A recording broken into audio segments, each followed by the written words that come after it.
What's up guys? So we're in Christchurch, New Zealand, and we're just in a cable car on our way up the mountainside.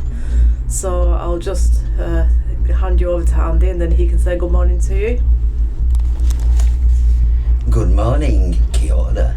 Yeah, it's the interesting thing was what the pilot was saying about up these mountains.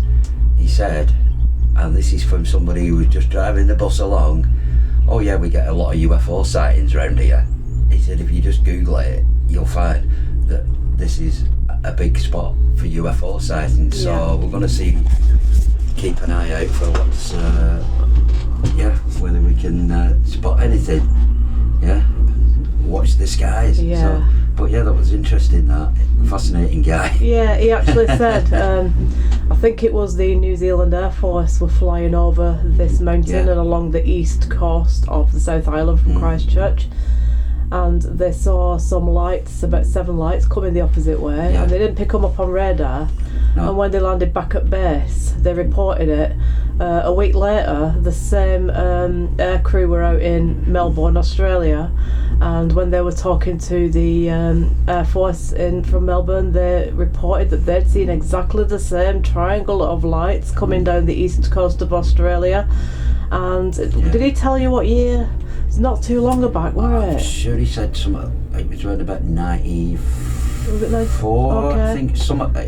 I think it was 94. He said, but he said he did say if you Google Kaikoura UFO incident, it will come up.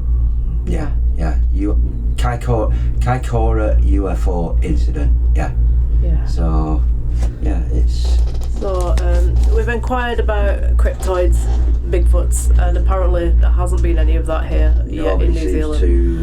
But when we took the Explorer train down from Auckland to Wellington and then again from Wellington to here, we passed through a lot of rivers, forests, mountains where there is literally nobody living there at all. A few scattered sheep farms, goats, cattle. And it just makes you wonder, well, what if there is something roaming out there that just doesn't get seen because there's so many vast open spaces here. As soon as you've gone out of the cities, it's just vast, the land. I just think that the amount of mountain and woodland area here it's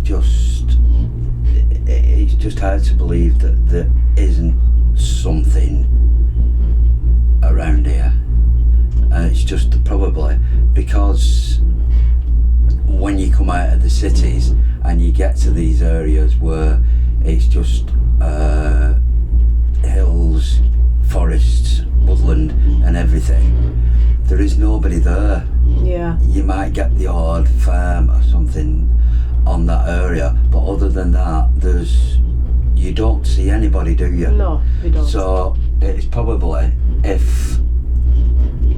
fact that there are people just don't see anything because there's nobody there, and you just think a vast area like this is just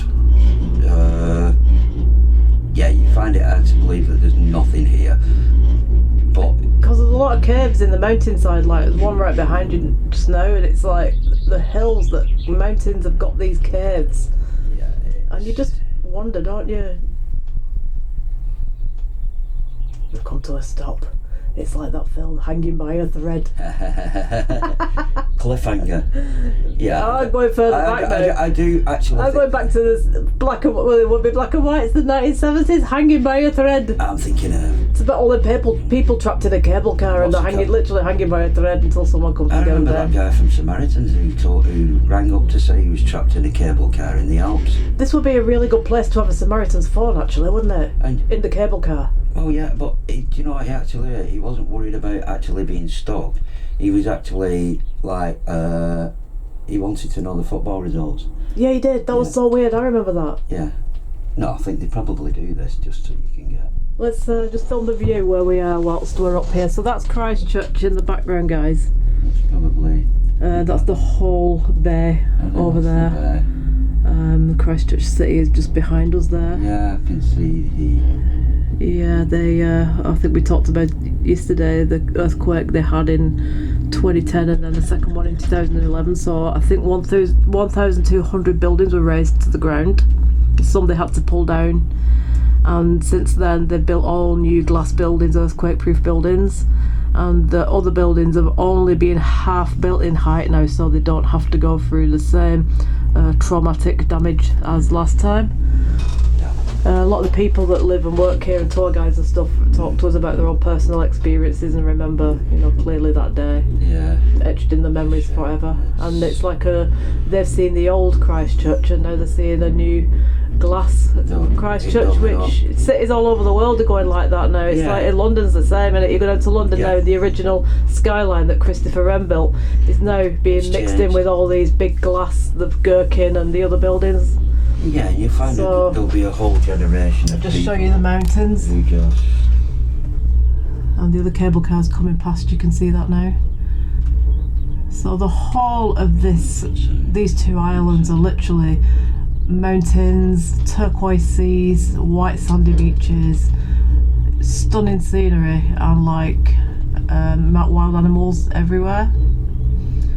All different regions, you can see different animals depending what conservation. They do a lot of conservation stuff here. That's why the place is spotlessly clean with no litter or graffiti. So we're going to sign off here, and we'll do another shoot when we get on the tops and do a little walkabout. Alright, see you guys later.